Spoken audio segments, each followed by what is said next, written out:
त्यांच्या स्टाईलमध्ये आपल्या सलमान खानचा ते समाचार घेणार,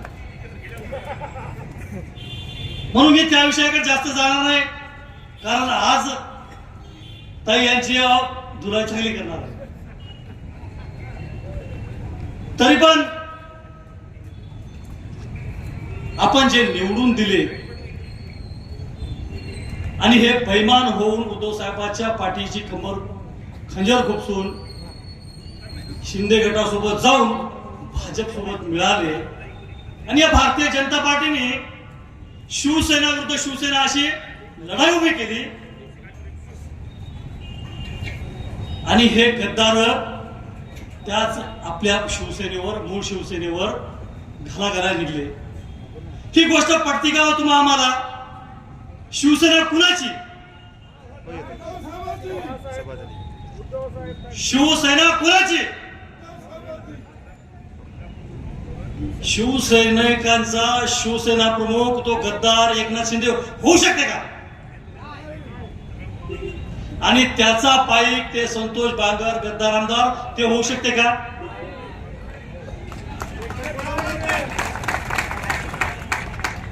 हे सगळं मांडलेला खोक्याचा बाजार आहे. 100 खोके घेतले,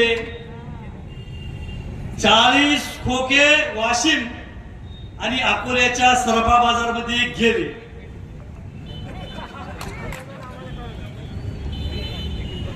सगळे 2% पैसे वाटप केले आणि या अवैध धंद्याला आपल्या हिंगोली जिल्ह्यामध्ये भूत आला.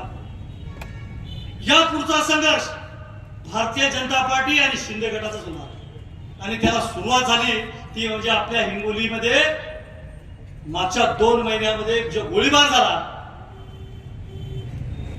शिंदे गटाच्या लोकांनी भारतीय जनता पार्टीच्या लोकांवर गोळीबार केला. तीच परिस्थिती मुंबईच्या कल्याणमध्ये सुद्धा घडली. पोलीस स्टेशन मध्ये गोळीबार झाला. यांना सत्तेचा माज आलेला आहे आणि सत्तेचा माज आपल्याला या सगळ्या तमाम शिवसैनिकांना याचा सत्तेचा माज उतरवायचा. या भारतीय जनता पार्टीची माती फक्त शिवसैनिकच करू शकतो आणि त्यासाठी इथून पुढच्या काळामध्ये आपल्याला सज्ज राहावं. येणाऱ्या काळामध्ये हे 2024 वर्ष संपूर्ण निवडणुकीचं आहे. लोकसभेच्या निवडणुकीमध्ये संदेश म्हणल्यासारखं ते 18 दिवसामध्ये हेमंत पाटील आपण त्याला खासदार केलं. इथल्या बऱ्याच गावच्या लोकांनी त्याला पाहिलं सुद्धा नसेल, कधी या गावात आले पण नसतं. आलं का तुमच्या गावामध्ये? तर हे पाप तुमचं आमचं आहे. इथून पुढं आपल्यातलाच माणूस आपल्याला लोकसभेवर सुद्धा पाठवायचा, विधानसभेवर सुद्धा पाठवायचा आणि येणाऱ्या स्थानिक स्वराज्य संस्थेमध्ये सुद्धा आपल्याच जागा जास्तीत जास्त निवडून आल्या पाहिजे. मला बरंच काही बोलायचं होतं पण वेळ कमी आहे. आपण सर्व उन्हामध्ये बसलेला आहे. जाता जाता फक्त एकच म्हणेल, जमीन हमसे ना बेचा गया, जमीन हमसे ना बेचा गया, वरना शाम तक अभी रो जाते, वरना शाम तक अभी रो जाते.